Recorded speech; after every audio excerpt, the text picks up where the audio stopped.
નમસ્કાર, star India TV ન્યૂઝમાં આપનું હાર્દિક સ્વાગત છે। હું છું હેમલતા ત્રિવેદી। આપ જોઈ રહ્યા છો સ્ટાર ઇન્ડિયા ટીવી ન્યૂઝ। સત્યની વાતે સત્યની સાથે।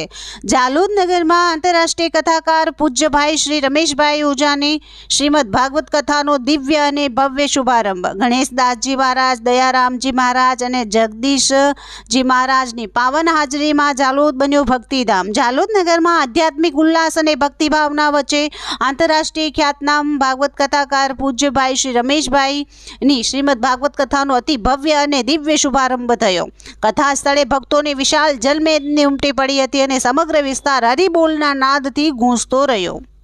ભાગવત કથાના પ્રથમ દિવસે વિધિવત વ્યાસપીઠની પૂજા, આરતી અને મંત્રોચ્ચાર કરવામાં આવ્યા। ત્યારબાદ ઉપસ્થિત સંતો દ્વારા દીપ પ્રાગટ્ય કરી કથાનો શુભારંભ કરવામાં આવ્યો। આ પાવન વિધિ સાથે જ સમગ્ર વાતાવરણ આધ્યાત્મિક ઉર્જાથી ભરાઈ ગયું। આ અવસરે પૂજ્ય શ્રી ગણેશદાસજી મહારાજ, મહંત સંતરામ મંદિર ઉમરેઠ 1008, પીપલખૂંટા મહંત શ્રી દયારામજી મહારાજ તથા દાહોદ રામાનંદ પાર્કના 1008 શ્રી જગદીશજી મહારાજ વિશેષ ઉપસ્થિત રહ્યા। સંત મહાત્માઓ ભાગવત ભક્તિનું મહત્વ સમજાવતા જણાવ્યું કે શ્રીમદ ભાગવત માત્ર ગ્રંથ નથી પરંતુ જીવન જીવવાની દિવ્ય માર્ગદર્શિકા છે।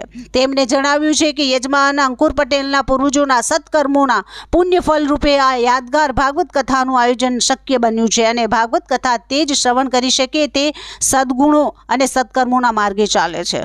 કથા પ્રારંભે પૂજ્ય ભાઈ શ્રી રમેશભાઈએ સર્વ દેવી દેવતાઓને કથા શ્રવણ માટે આમંત્રિત કરી તેમના ચરણોમાં વંદન કર્યું। ત્યારબાદ તેમને શ્રીમદ ભાગવત ભગવાનની કથાનું રસપાન કરાવ્યું।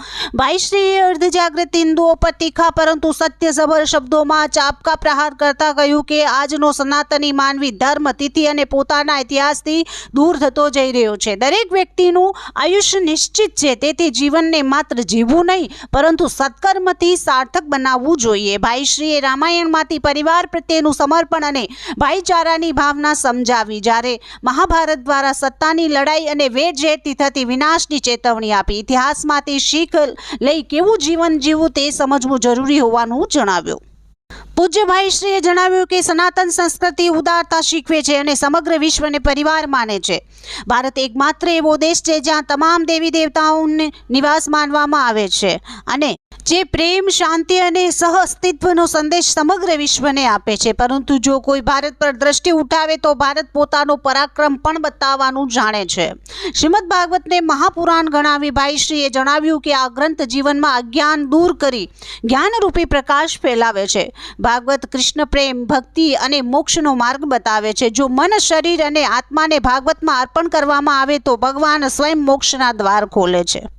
કથાના પ્રથમ દિવસે અનેક દ્રષ્ટાંતો અને મધુર ભજન કીર્તન સાથે ભાગવત રસપાન કરાવવામાં આવ્યું। ઉપસ્થિત સૌ ભક્તોએ ભક્તિભાવથી ભજનની રમઝટ માણી અને સમગ્ર જાલોદ નગર ધન્ય બન્યું। આગામી દિવસોમાં શ્રીમદ ભાગવત કથાના વિવિધ પ્રસંગો સાથે જાલોદ નગર સતત ભક્તિ અને આધ્યાત્મિક ચેતનાથી ગૂંજતું રહેશે। Star India TV news Jhalod reporter Pankajbhai Pandit, જિલ્લા દાહોદ।